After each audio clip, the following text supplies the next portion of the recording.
The old folks can stay at a nursing home. While my husband and I were moving into our newly purchased property, our eldest son's wife suddenly appeared, started bringing in luggage, and said with a gesture as if pushing us away with her hands. I was about to explode with anger, but my husband whispered something to me, and I calmed down. We decided to do as Megan wished and leave. Well then, please enjoy your time. Saying that, we left the house. We hope she learns her lesson. We are not planning to forgive her just because she apologizes. My name is Debbie Brown, and I am 60 years old. I have a husband, Frank, who is 3 years older than me, and a son, Paul. My husband and I were unable to have children for many years. Eventually, we started fertility treatments and were blessed with our long-awaited son. We think we spoiled him a bit too much. We gave him everything he wanted and allowed him to do whatever he wished. At that time, we couldn't help but adore our son. However, perhaps that was not good. As he grew up, he increasingly disliked being told what to do and would quickly give up if he got in a bad mood. Both my husband and I regretted our parenting style. As time went by, we spoke less and less as a family. Paul became absorbed in online gaming from his middle school days, hardly studied, and just managed to progress to a local high school. During high school, he continued to shut himself in his room, immersed in online gaming. When it came time to think about his future, he did not consider advancing his education or employment and graduated from high school. Seeing his situation, I decided to have him work at the real estate company run by my husband. It's a small company with just my husband, myself, and my sister as employees. Although small, we never had trouble managing, and we thought it would be fine to include our son. Initially, he tried to learn his job seriously, but he struggled with customer service and property showings, often resulting in complaints. He quickly lost his motivation, or so it seemed, and started to spend his time at the office playing on his phone or zoning out. One day, frustrated, my husband scolded him, and from that day, our son stopped coming to work. Eventually, he only lasted 3 months at the job, leaving my husband and me very worried. After that, our son continued to live a reclusive life at home for about 2 years, but then suddenly started a part-time job at a bar. My husband and I were worried about what he intended to do in the future, but even a part-time job was a start, and we supported him from the shadows. However, whenever my husband asked about his work, he would only respond with, "Ah," or "Yeah." Never more than 2 words. Since we went to work early in the morning, we hardly ever saw our son, who would wake up just before noon, and by the time we returned, he would have gone to his job, so we hardly spent any family time together. Nevertheless, it seemed that he was somehow continuing with his part-time job. One day, about 5 years later in the afternoon, our son unexpectedly spoke to us. "Dad, Mom, you guys are off work tomorrow, right?" "Yes, we are off." "What's up?" "Actually, I'm getting married. It's sudden, but I will bring my fiancée here tomorrow, so I would like you to meet her." I was at a loss for words at my son's unexpected announcement. He's still young and a part-timer. Honestly, I was worried if it was okay for him to get married in his current situation. "It'll be fine. You'll understand when you meet her." "Yet," he said shyly, with a happy smile that I hadn't seen before. As a parent, I genuinely wanted to support him. "Is that so? Paul is finally getting married. I'm looking forward to tomorrow," my husband said with a broad smile, gently speaking. I also told my son, "Paul, I'm so happy for you. I'll prepare a feast for tomorrow." As I said that, my son blushed slightly and nodded. "Then, see you tomorrow. I'm off to work now." My husband and I smiled as we saw off our son. What should we prepare for the feast tomorrow? What kind of person is his fiancée? That day, my husband and I talked a lot about our son. The next day, as we were fully prepared and waiting for our son and his guest, we heard the front door open around 6 p.m.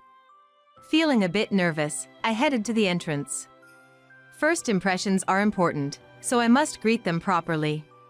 That's what I was thinking, but when I saw the woman who was my son's fiancée, I froze. "Ah, hello. I'm coming in." Before I could speak, she said that and boldly entered the house. My son just smiled and followed her. In a rush, I followed them both, but even my husband looked surprised for a moment when he saw the two in the living room. The appearance of the woman my son brought was hard to believe she was here for a marriage introduction. Her hair was dazzlingly silver, she wore a miniskirt, and her makeup was overly flashy. Since Paul chose her, I shouldn't judge by appearance. Yet, I couldn't help but feel bewildered by her outfit on this particular day. It seemed my husband felt the same, but he spoke to her in his usual gentle manner. "Nice to meet you, I am Paul's father. I heard you worked together. Thank you for always getting along with him." Although my husband smiled at her, she did not look at him and started introducing herself. "Hi. I'm Megan. Nice to meet you." After saying that, Megan took out her phone from her pocket and kept staring at the screen. Honestly, the first impression wasn't good, but I tried to change my mood, brought out the food from the kitchen, and set the table. "Megan, nice to meet you. I'm Paul's mother. Thank you for coming today. I've prepared some food, so let's eat together." When I said this, she visibly showed her displeasure. I can't have vegetables." "Paul, I told you before, right? I can't eat those." "Oh, did you say that? Sorry, just eat what you can, okay?" Paul apologized, trying to appease Megan, but her anger did not subside. "Impossible. I can't believe you'd serve something I can't eat. Is this some kind of harassment? I'm leaving." She raised her voice like a small child and, unbelievably, grabbed her things and stormed out of the living room. Paul hurried after her, but my husband and I could only stand there in shock. They did not return for a while. The 4 servings of food we ordered for today remained untouched, and the marriage introduction ended just like that. I honestly expressed my concerns to my husband. "I'm worried. Can Paul really have a successful marriage with her? Maybe we should convince him to think it over." "No, Paul is 25 years old. He'll figure out his choice of a spouse on his own. Parents shouldn't interfere." While I understood that what my husband said was reasonable, I still couldn't shake my anxiety. The next morning, it seemed Paul had not yet returned home. Concerned, I called him and heard his carefree voice over the phone. "Hello, Mom? Sorry for surprising you yesterday. Megan and I talked it over and made up, so don't worry." "I see. Where are you now?" "I'm at Megan's apartment. Also, I meant to say this yesterday, but we're going to submit our marriage registration before having a wedding ceremony." "What?" "We're planning to have another serious talk before registering. Bye." The call ended abruptly, and I didn't have the courage to call back. I was left confused and alone.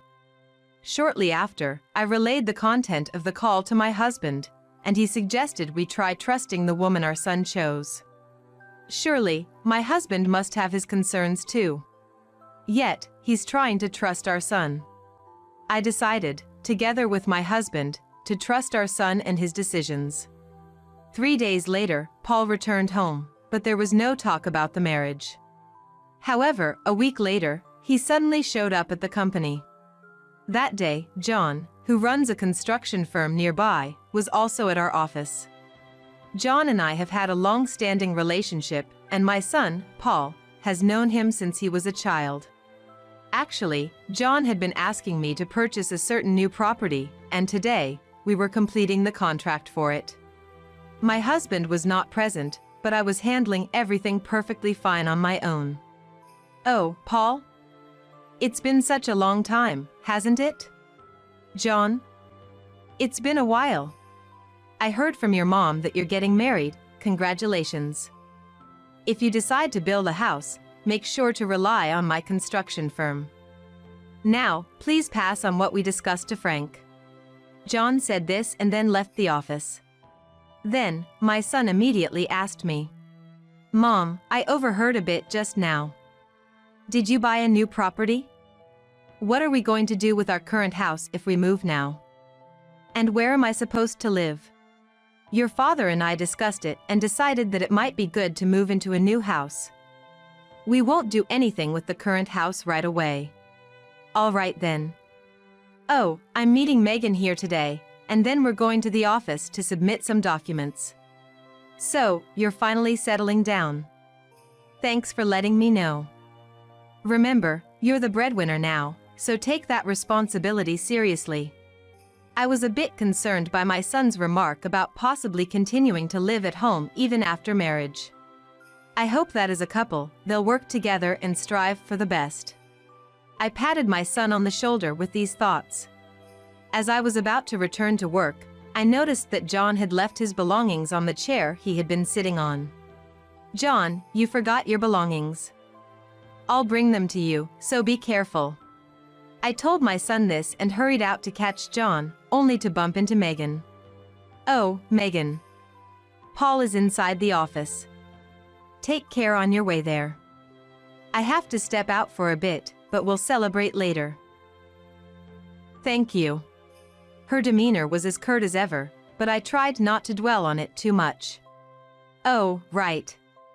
Megan, could you please leave this envelope on the desk in the office? Sorry to trouble you, and thank you." In my haste, I not only had John's forgotten items but also some work documents, which I handed to her. She took them silently without saying anything. At that moment, without any suspicion, I chased after John. Luckily, I caught up with him quickly, handed over his forgotten items, and we ended up chatting for about an hour. When I returned to the office, my son and Megan were already gone. I decided to report to my husband about that matter. John had mentioned and checked the contents of the envelope Megan was supposed to have left on the desk. Inside the envelope were the documents for the property. Also, there were supposed to be 3 keys to the new house, including the spare keys, but only 2 were present. No matter where I looked, I couldn't find the 3rd key. My husband was out showing a property, and only my sister was there during that time.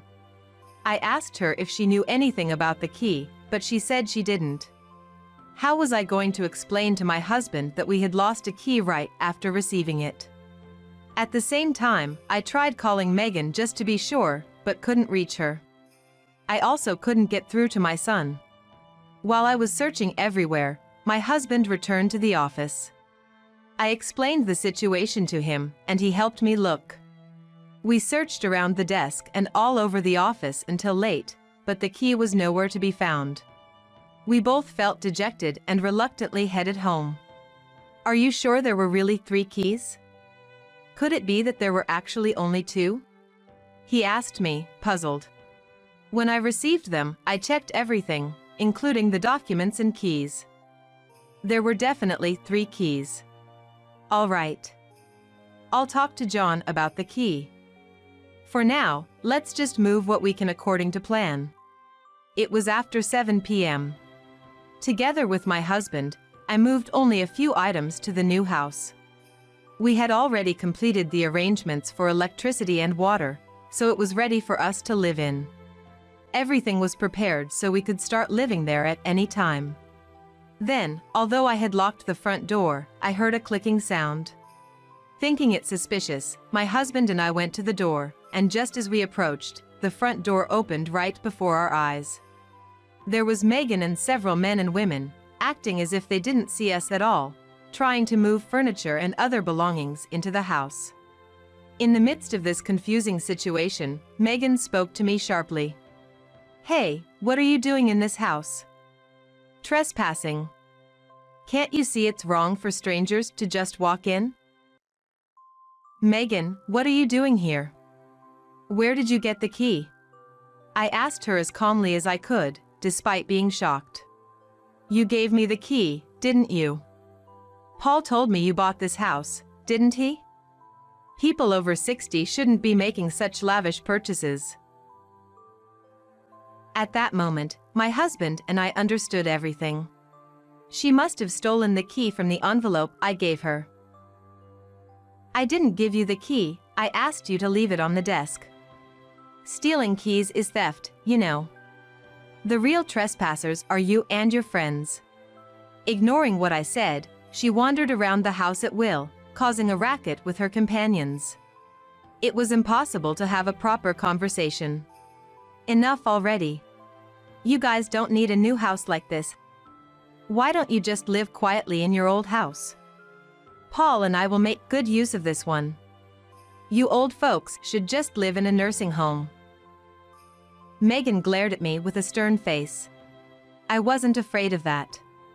I just couldn't believe this person was going to be my son's spouse. What kind of person are you? Oh, did you already sell your old house or something?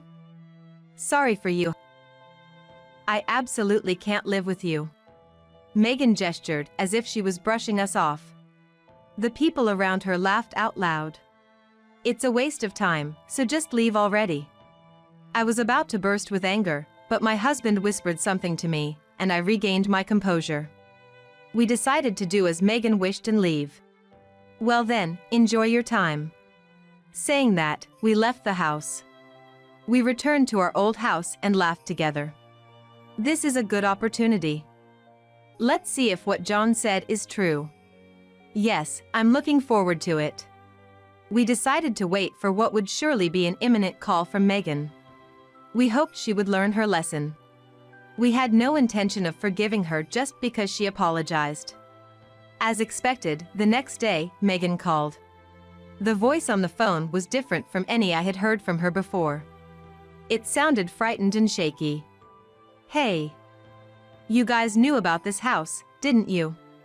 Did something happen? I almost laughed at Megan's agitation but held it back and pretended to know nothing. Don't play dumb. You know something happened, that's why I'm calling. I couldn't sleep at all last night, my shoulders feel so heavy, and there are strange noises coming from an empty room.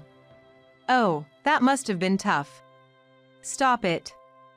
You run a real estate business and can't even manage a house properly. Don't joke with me. I'll sue you. She was ranting, seemingly unaware of how illogical her statements were. I sighed deeply and responded coldly. Then, we will sue you for stealing the keys. We never rented the house to you. It's a house we bought to live in. You stole the keys and trespassed in our house, right? Also, if there's any damage, you'll have to repair everything. I stated the obvious matter-of-factly. Megan was momentarily flustered but still snapped back. This house belongs to you guys. Your house is Paul's house. And Paul's house is my house too. Indeed, it's our house, but we never said anything about lending it to you, did we? Megan couldn't say anything back, and finally, the phone call ended. Afterward, when my husband and I checked the house, we found the lawn uprooted, and there were damages on the walls and floors, with trash scattered around. We took photos of all these damages and immediately took action. We were ready, and we summoned our son and his wife to the office. Paul seemed to have been misinformed by her about the recent events. Both of you, it seems like you threatened Megan about suing her or making her pay for the repairs. Initially hostile towards us, Paul's demeanor quickly changed as my husband calmly explained what had actually happened. That's not what I heard. So, what did Megan tell you? After glancing at Megan, Paul started talking in a confused manner. After we submitted our marriage registration the other day, Megan told me that you bought the new house for us. That's what I suspected. Recently, Paul had not been coming home at all, and there had been no communication from him. If he had known the truth, he would surely have contacted us for confirmation.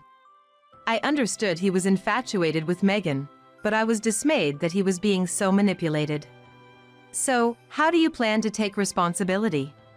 My husband asked in a calm voice. His voice was filled with anger, which made even me tremble. It's not like I know. I don't have any reason to take responsibility. In that house, I felt mentally cornered. You should be the ones taking responsibility. Megan, are you serious? Of course I'm serious. Don't make fun of me. This is why I hate stubborn old people. Seriously, it's so annoying. I was expecting to live in a decent house because I heard Paul's parents run a real estate company. My life plans are ruined. What are you going to do about it? That must be her true feelings. As she tried to lunge at me with bloodshot eyes, my husband stood in front of her and, in a much louder voice than before, declared, "What is an adult doing saying things like that? I won't allow you to hurt my wife any further." I have recorded this entire conversation. We'll let the lawyers handle this from here. Stay away from my wife and me forever. Unable to withstand my husband's anger and authority, Megan grimaced in frustration and stormed out of the office alone. This time, Paul did not chase after her. Later, we consulted again with a lawyer introduced by John and decided to sue Megan. However, it seemed she finally understood that she had no chance of winning in court. She must have turned to her parents in tears, as they came later with her to apologize. Her parents kept apologizing deeply, but Megan herself did not seem convinced. When her father scolded Megan, she reluctantly apologized, though she did not seem repentant. Eventually, her parents pleaded for a settlement, and we agreed to it. We received a proper amount of compensation, and with that, the matter was concluded. Paul divorced her shortly after and came to apologize to us. Dad and Mom, I'm really sorry. I should have known more about Megan. Since it seemed like Paul had learned his lesson, we did not blame him. We hoped this experience would help him grow. By the way, is there something about that house? Once things had settled down, Paul asked about the infamous property. My husband and I looked at each other and decided to tell him everything. Actually, when that house was being built, one of the workers had a severe accident and passed away. Maybe he had some unfinished business. Several people said they'd buy the house, but no one ever signed the contract because of reported paranormal activities. We thought we'd buy it to help John and perhaps have it exorcised. So, what Megan said was true. Yes, that's right. But strangely, when your mother and I lived there, we experienced no paranormal activities. Well, it's all about one's daily habits. Hearing this, Paul and I couldn't help but laugh. Seeing Paul's smile made me feel truly relieved at heart. My husband and I are living in the new house. Though Paul stayed in our old home, he began learning household tasks he had never done before. What surprised us most was that he decided to take university entrance exams. This incident made me realize how childish and ignorant I was. It's late, but I want to start studying again. I'll keep working part-time and do my best. If I pass the exams and graduate from university, I want to work at Dad's company again. Of course, we agreed without hesitation. Tears welled up in my husband's eyes as he heard our son's words. A smile naturally spread across my face as I recognized the bond within our family once again.